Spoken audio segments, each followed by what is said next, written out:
Hi everybody, my name is Hannah with SoloSuit.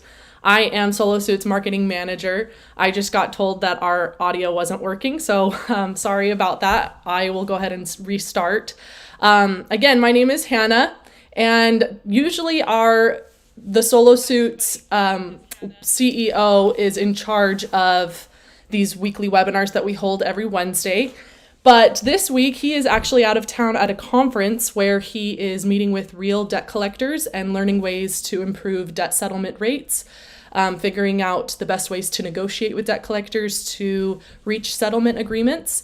And so he is live on the ground in the field, learning from debt collectors and trying to, figure out ways to help people like you, anyone watching this webinar today, improve their chances of reaching a settlement and resolving their debts.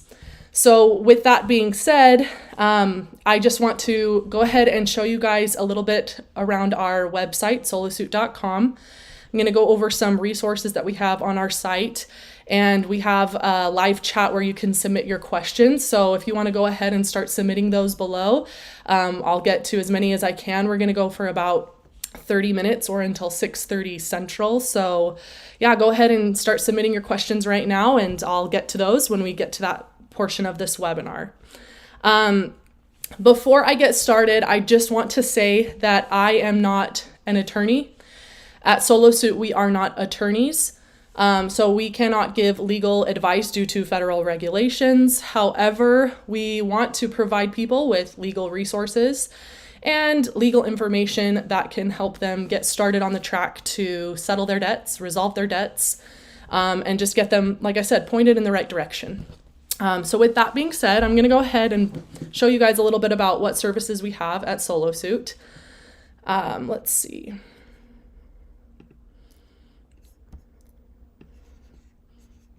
All right, so here's our website, solosuit.com. At SoloSuit, we help people resolve debts by offering legal documentation that you can use to respond to a debt lawsuit. And we offer several different documents. The first document that we offer is called the debt answer. So if you go onto our website, you can go to our products. We've got our debt answer, our solo settle service, our motion to compel arbitration, and our debt validation letter. So I want to go a little bit over each of these products and how they work. So to begin, when you get sued for a debt, if you owe a credit card debt, for example, you usually will receive court documents called the summons and complaint in the mail. And it is your responsibility to respond to those documents to prevent losing automatically. When you lose automatically, it's called a default judgment. Usually the debt collector will request a default judgment be entered into the case, and if you haven't responded in time, the court will often grant that judgment. So if a default judgment happens in your case, usually what could happen is you might end up having your wages garnished. You might experience liens being placed on your property or assets. You could also experience a frozen bank account, among other things. So it's really important to respond to the lawsuit within your state's deadline. Each state has a different deadline to respond. Usually it ranges anywhere from 14 days to 35 days. But in order to respond, you do need to file an answer document. So that's what we have at SoloSuit. If you go to our products page, you can click on the debt answer and click on Get Started. Basically what this is it is a legal document and an interview process where it'll ask you several questions about your debt, and it'll help you customize a legal document answer that is personalized to your case and your circumstance, and you can have SoloSuit actually file the answer for you into the case. Again, the biggest thing that this document does for you is it's going to help you prevent a default judgment. So it's very powerful in doing that.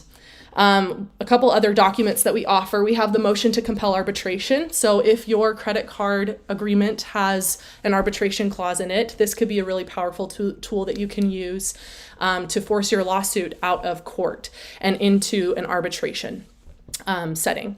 So a lot of debt collectors want to avoid arbitration because it can be really pricey.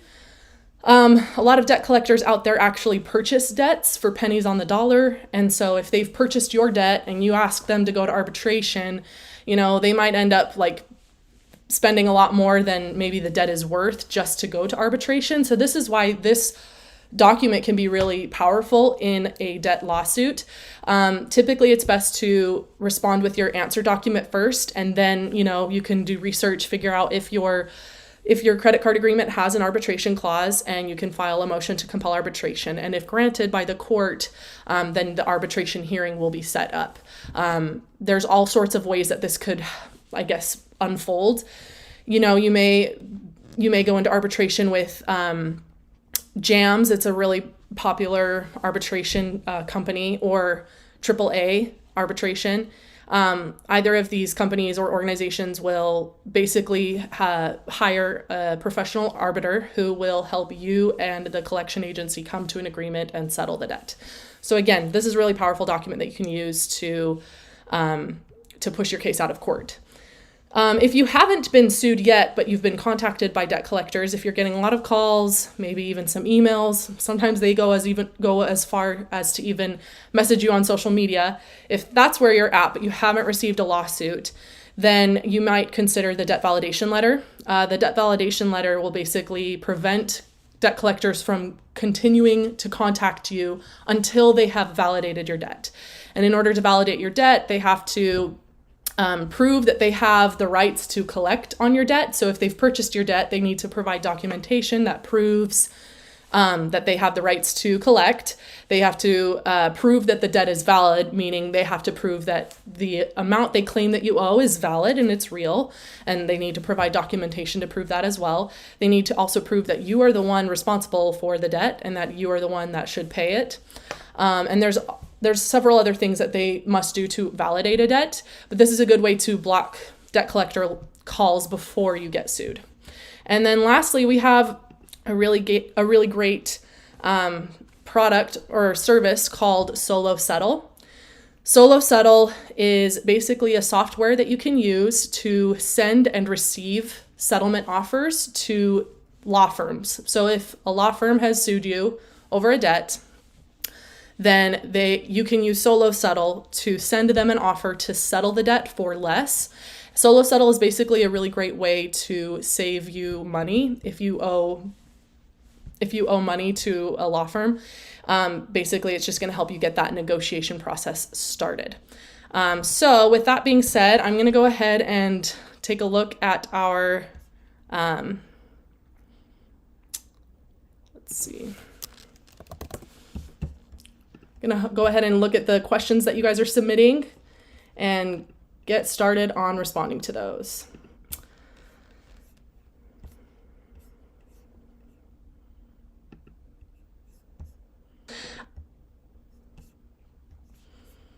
All right. And again, I apologize for the lack of audio in the beginning, but thanks everybody for sticking around while I worked out my technical difficulties. All right, so we've got from Kevin. Hello. Hi, Kevin. I have a scheduled pretrial. Is it too late to request arbitration? Typically, no, it's not going to be too late to request arbitration. You can file the motion to compel arbitration. You can use Solo Suit to create that document and file it into the case yourself. Sometimes it depends on when your trial is scheduled, and it also may depend on the court in which your case resides. So you may just need to double check with the court rules of your specific court. But typically, if you do have a trial scheduled, you can still file a motion. You can file technically anything into a case leading up to a trial. Next question is from JDP. Is a motion to compel arbitration the same as a private arbitration? And once granted, what advice do you suggest having or looking for to win the case? Good question. So a motion to compel arbitration, again, it's a legal document that you can use to request that the court push the case into arbitration. I wouldn't say it's the same thing as private arbitration, but depending on the arbitration clause that is in your credit card agreement, you might see that your case does get pushed into a private arbitration. But there's a lot of factors that play into this. But again, the difference is really the motion is the document that you file. And if granted, then you figure out the arbitration process depending on the factors within your case. You asked what's some advice that you have for winning the case once it goes to arbitration. Yeah, so again, I can't offer legal advice, but I can give you legal information. And I think the biggest thing I would say is that if you are going to arbitration, a good way to prepare is to just collect documentation that may prove that either you're not responsible for the debt, or maybe it could also demonstrate that you're going through a financial hardship or you've had unexpected life events that are making it harder for you to pay the full amount that they are suggesting you pay. If you can demonstrate some sort of financial hardship, a lot of the time the person who is in charge of arbitration may be they may side with you better because they may see where you're coming from. So just be willing to go into that, open to having a conversation with the debt collector and the arbiter. And they're going to, if they can see that you're really in a hard place and you might not be able to afford the full amount, then they may, vouch for you and try to get the collector to meet you halfway. I'm going to go ahead also, while we are on here, I'm going to add some resources for you guys so you can learn more from our blog. We have a really great blog that we publish articles on regularly, all about these kinds of questions. So we have an article all about a motion to compel arbitration. I'm going to go ahead and link that here right now. And it'll also give you some tips and tricks on how to prepare for arbitration. So that's been linked in the chat. Next question from Dean Church. Can you have an additional document to the pre-answered that solo suit fills out explaining why you're not making payments, such as a loss of job? This is a good question. I recently had an interview with a real attorney. He's a consumer rights attorney named John Skiba. He is based out of Arizona. And anyway, I recently talked to him about this very question. And basically, in his experience, he says that when you file any other documents with your answer document, oftentimes it can end up hurting your case. So it might be best to avoid doing that, just because when you give too much information and too much detail, you can end up maybe revealing something that would hurt your case. So basically, to answer this question, it might not be in your best interest to fill out any sort of form that explains why you're not making the payments. Just respond to the lawsuit. Typically, and again, John Skiba, the attorney I interviewed, he said that oftentimes it's best to deny the majority of the answers or the majority of the claims against you. If they're claiming you live in this county in this state, you could probably admit that that's true. But for the rest of the claims against you, it might be best to just deny those claims, because then it will force the company suing you to prove them. All right, we're going to keep on trekking on. From Sanika Levias, we have the question, I have a trial date set for March 7th, so about a month away, but I would like to negotiate a settlement instead. What is the best way to do that? I would like to get the debt removed from my credit report. All right, this is also a really great question, Seneca. Sorry if I said your name wrong. Let's see. I'm going to go ahead and drop another article from our blog titled How to Settle Debt in 3 Steps. I think that this will probably help anyone out who wants tips on on how to negotiate a debt settlement.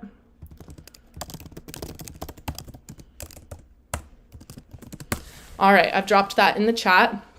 So yeah, to answer your question though, a couple ways that you can prepare or that you can negotiate is, first and foremost, you can use solo settle. So we have basically we have 2 tiers of our solo settle service. We've got the basic service, which is our software that you can use to send settlement offers. The way that we word those settlement offers is professional and legal, and it's going to help you protect your rights. So again, it's a really good way to get that conversation started. Now, if you feel a little intimidated going at it by yourself, you can also use our Solo Settle Assist service, which is kind of like the premium package of Solo Settle. Basically, what this will do is you will enroll in the program, And in order to enroll, you would pay 10% of whatever your debt amount is. So for example, if you owe $1,000, then you're going to pay $100 to enroll in the service. And that's going to get you a debt attorney to take on your case. They're going to represent you in the lawsuit. They're going to file any documents that need to be filed into the case on your behalf. And then they're going to reach out to the law firm and negotiate a debt settlement on your behalf. They'll work with you the whole way. And they'll, again, they're professionals in the debt settlement negotiation space. And so they oftentimes have worked with a lot of these law firms that we see. And so they know what to say. They know the right things to say and how to say it. And so, yeah, the chances of them helping you settle your debt are pretty good. And once the debt is settled, then you would pay a remaining 9% of whatever the debt amount is to solo suit for the service. So that's basically how it works, at least right now. Keep in mind that prices and services are subject to change, but that's the way that our Solo Settle Assist program works right now. In the example I used, I said if you owe $1,000 in debt, we do have a cutoff. You do need to at least owe $1,500 or more in order to be eligible to enroll in the program. But that's a really good way to, again, get that settlement conversation started. And some tips for how to negotiate a settlement. First of all, you're going to want to reach out. You can, if you decide not to use Solo Settle at all, you can call the law firm that's suing you. So instead of calling your creditor or the debt collector, you're going to call the law firm that's listed on the summons and complaint. And you're going to give them your information, and you can explain to them like, hey, I lost my job, or maybe I had an unexpected medical emergency and I owe all sorts of medical bills now. I can't afford to keep up with these payments. Can you please work with me? It's usually best to come to the table with an offer in mind. If you're working with a debt collection agency, like for example, if Midland Funding or LVNV Funding has sued you, these are debt buyers. So they have purchased your debt likely for a very small percentage of whatever the original debt amount was. And so if you are working with them, they're probably going to be more willing to accept a lower settlement than if you're working with an original creditor. So if it's the bank or the credit card company that's suing you, it might be harder to get like a lower settlement amount. I just learned this in my interview with our attorney friend, again, John Skiba. But anyways, he let me know that like oftentimes when you're working with a debt buyer, they might accept something as low as 20 to 30% of whatever you owe. If you're working with a creditor, they might not be willing to budge, and they might require that you pay more than 50%. It really just depends. There's a lot of factors that play into it, and I know that's annoying to not be able to hear like a specific answer of how much should I offer, how much will they accept. It really depends on your case, depends on your circumstances. But if you can demonstrate, again, like I said before, if you can demonstrate financial hardship, you may increase your chances of settling, and a lot of debt collection agencies and creditors will be willing to work with you. If you can't afford to offer a lump sum payment, meaning like if you can't afford to pay off 50% of the debt today, they can also work with you to help set up a payment plan. And the attorneys that Solo Suit partners with, the law firm that we partner with for Solo Settle Assist, they can also negotiate on your behalf to help you set up a payment plan if you can't afford a big lump sum payment right now. So hopefully that answers your question, Seneca. Let's see, Kevin said, what happens when I stop paying a stipulation? Typically, if you stop paying something, then it's going to come back to bite you in the butt later on.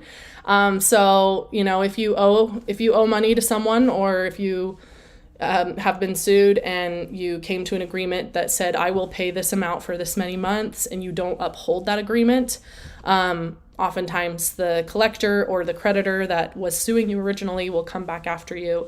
If they can get a judgment into the case, like I said before, they could garnish your wages, seize your property. So it's best to uphold any agreement that you come to when it comes to settling a debt.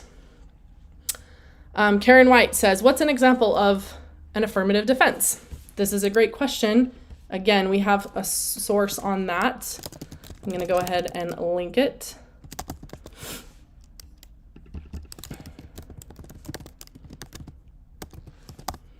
Let me just find it real fast. All right, what is an affirmative defense?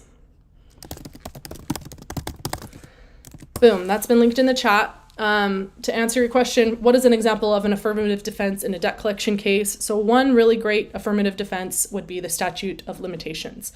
So every state has a law called the statute of limitations that basically sets a timeline for creditors and debt collectors to sue someone for a debt. So let's say you stopped paying your debt and they decide they want to sue you. If they wait too long, they won't have the legal right to sue you anymore. That doesn't mean that they won't sue you. They may still sue you because they may be unaware of the statute of limitations in your case. So they might still sue you, and it is your responsibility as the defendant in a case to raise that affirmative defense and make it known that your debt is past the statute of limitations, and therefore you are no longer liable for it. Every state, like I said, has a different statute of limitations, especially for like credit card debt. Typically it's around 6 years. So that means, starting from the last payment on your account, a debt collector has 6 years to sue you for it. If they try to sue outside of that 6-year statute of limitations, their case is not valid. But again, like I said, they might still sue. It's just not valid, and you need to use that as an affirmative defense to get the case thrown out. I'm going to link on here the statute of limitations deadline for all 50 states. Again, this is on our blog. Go check out our blog. It's got really great resources, and it would probably answer any questions that I'm not able to get to tonight. I just linked the statute of limitations on the chat for all 50 states. So go check that out. Let's see. Anga Shimelis says, can you settle a debt after a motion for summary judgment? Yes, you definitely can. Keep in mind, when someone files a motion for summary judgment, that's just the motion. So it doesn't mean that the court has granted that motion yet. That's basically how civil procedure works. You file a motion, the judge and the court has to review the case and decide if they're going to grant the motion or not. So if the plaintiff has filed a motion for summary judgment, yes, you can still reach out to them and say, hey, I want to settle the debt. What agreement can we come to? And then you just cross your fingers that the motion doesn't get granted before you come to the settlement. Let's see. Jen Dominguez, what happens when a trial starts? This is a great question. We actually have a blog post about it. Let me go ahead and link it. Might take me a moment to find this one, so bear with me.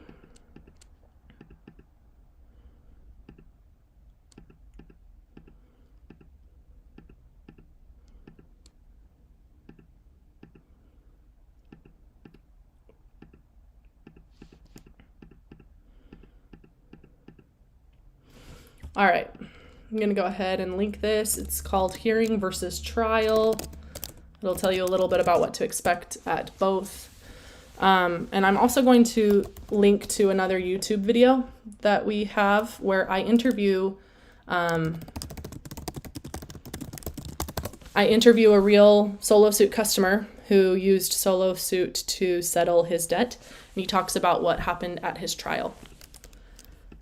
So I'm going to go ahead and link that as well.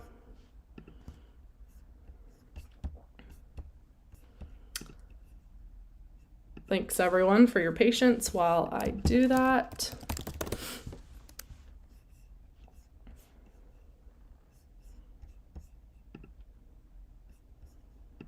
We got a lot of videos, so I'm just sorting through them right here. Got it. All right. Go check out the video I just sent. He used a motion to compel. He used solo suit to respond to the lawsuit. Then he used a motion to compel arbitration. He talks about his experience in court and what happened. So hopefully that will answer your question. Let's see.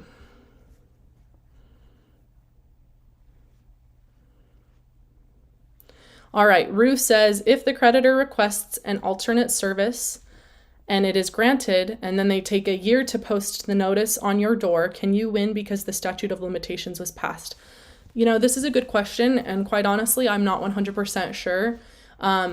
You may want to seek legal advice to get the answer to this question, but I will give you my best shot at a response to this. And again, I just want to remind everyone, I'm not an attorney, can't give legal advice, but I would say that if they did attempt to sue you and they had like a complaint and a summons filed into the court before the statute of limitations was passed, then I would say that this is still probably valid, even if the statute of limitations expired since they filed or they requested the alternate service method. So basically, my guess would be that yes, they can still sue you, and yes, that they did it within the statute of limitations as long as they filed the summons and complaint into the court before the statute of limitations was passed. Next question, Krista Robin. I'd like to settle out of court, and when I call, they want the whole amount. I was told I could drag it out and keep sending offer letters until they settle. Krista, I'm curious who it is that's settling or that's suing you. Again, if you're working with the original creditor, so if like the bank is suing you, let's say, for example, Bank of America is suing you, they might be, or American Express, they might be harder to work with. They might not budge on the settlement amount. But again, if you can demonstrate any reason why you're not able to pay right now, then they may also be willing to work with you. So I would definitely look into that. Let's see. Miss Peaches said, I just want to say that I went to trial today for PRA versus me. So PRA, which PRA stands for, PRA is a debt collection agency, Portfolio Recovery Associates, I believe. The judge granted my request to dismiss with prejudice. Plaintiff did not respond to the judge, and so the judge ordered a motion. The plaintiff did not respond to the judge when they ordered a motion for discovery. So congrats, Miss Peaches. Sounds like you got your case dismissed. Very excited for you. Let's see. Got a couple more minutes left. I'm going to go a little bit past my time since I had those audio issues at the beginning. We've got a question from Ricardo Canone. He says, in mediation, I was counseled basically to not go to arbitration, and I agreed to a payment plan, but then the agreement came in an email for my signature, and it was filed with clauses that were against my rights, like not being allowed to sue. May I change my mind and go for mediation still? This is kind of a tricky question as well. Whenever you come to a settlement agreement, you should always make sure that you get the agreement in writing and that you review the agreement extensively before you sign it. And I'm glad, Ricardo, that you did that, because it sounds like they're trying to waive some of your rights in the agreement. And I think that's probably not in your best interest. As far as I understand, I think you probably would still have the chance to go for mediation.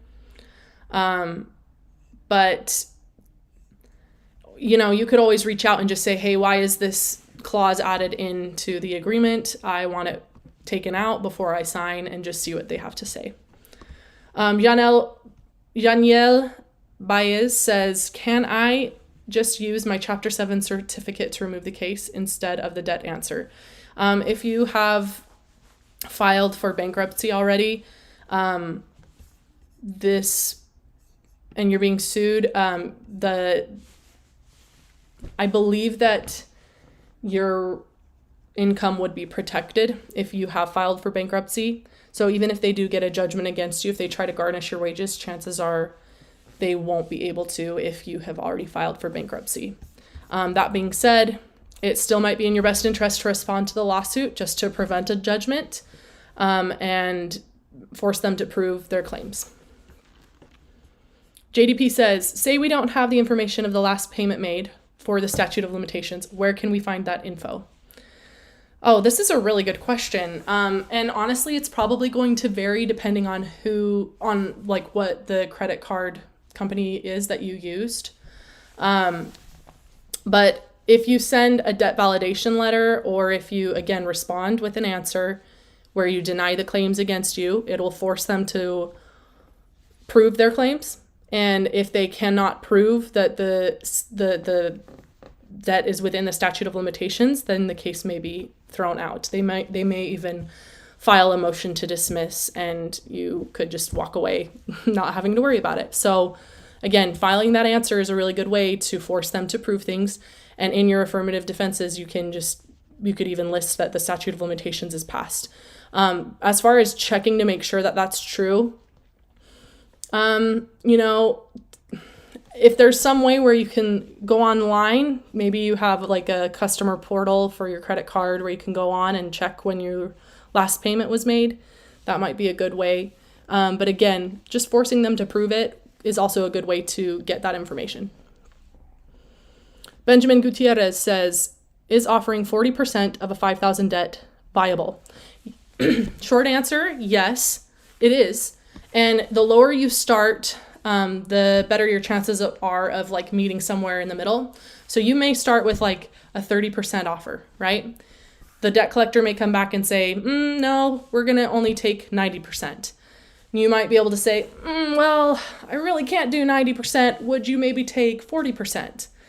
And then you might work, between a few counter offers until you get to somewhere in the middle and you end up paying around, 50% or something. But to answer your question, 40% of a $5,000 debt, yes, I do think that happens. At Solo Suit, we've helped people settle for similar amounts. So yes, you can start with that offer. You might even consider starting with a lower offer to see what they come back with for a counter offer. Let's see.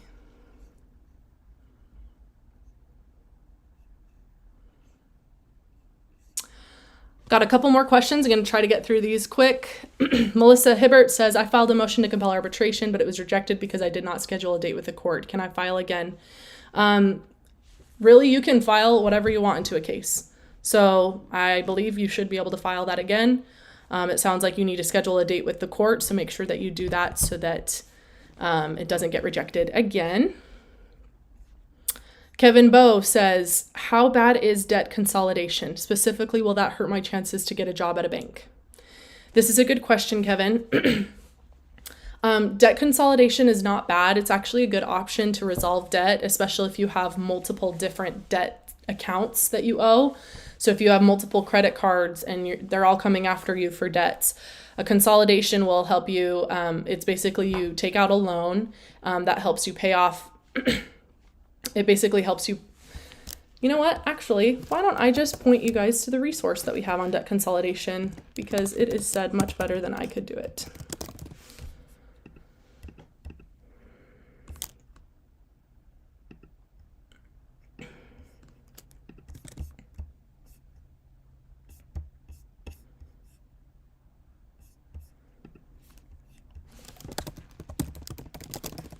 Here's an article on debt consolidation strategies. Hopefully that answers some of your questions. I'm going to send over another one real quick as well.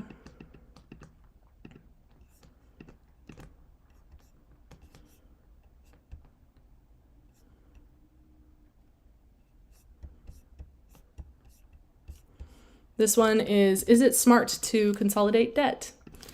And I think you'll see that in some circumstances it is. As far as getting a job at a bank, I don't know much about working for banks. I don't know how much they look into your financial history. But if they do and they see that you've done debt consolidation, it could affect that. But again, it probably depends on the bank and also depends on the debt consolidation service that you used and how many debts you were facing. So hopefully those resources help. Sorry, I didn't give a great answer on that one. Let's see. We got more questions coming in. Thank you guys so much for asking and sticking around. Betty Leister says, I cannot locate a case number. I did submit a debt validation letter. Their response did not include a summons. Now what? That's a great question, Betty. We actually have, believe it or not, a source for that on our blog, where you can look up your case number.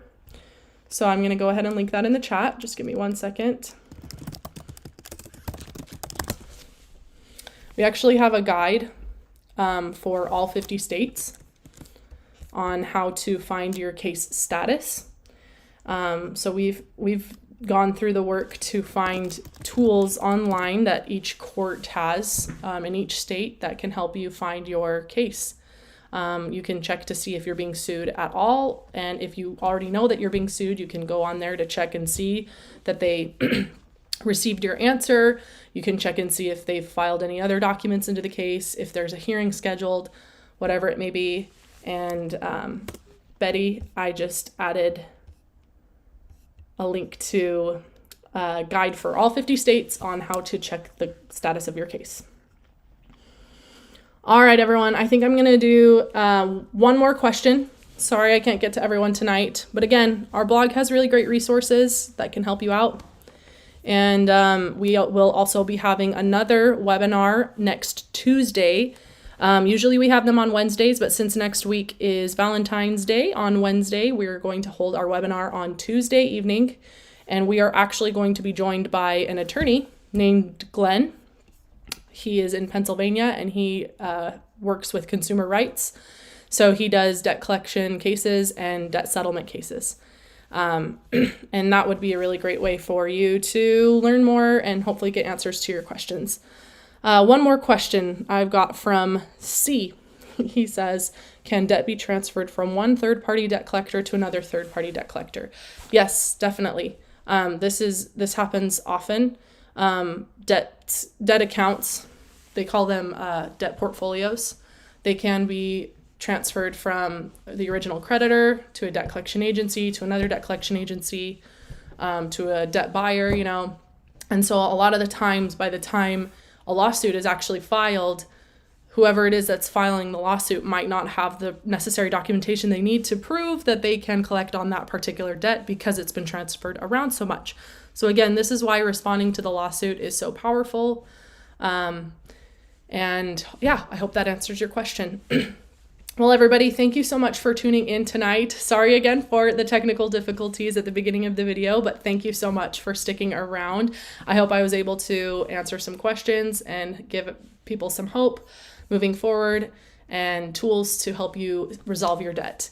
Again, I just want to point you to our blog, has great resources to help you answer your questions.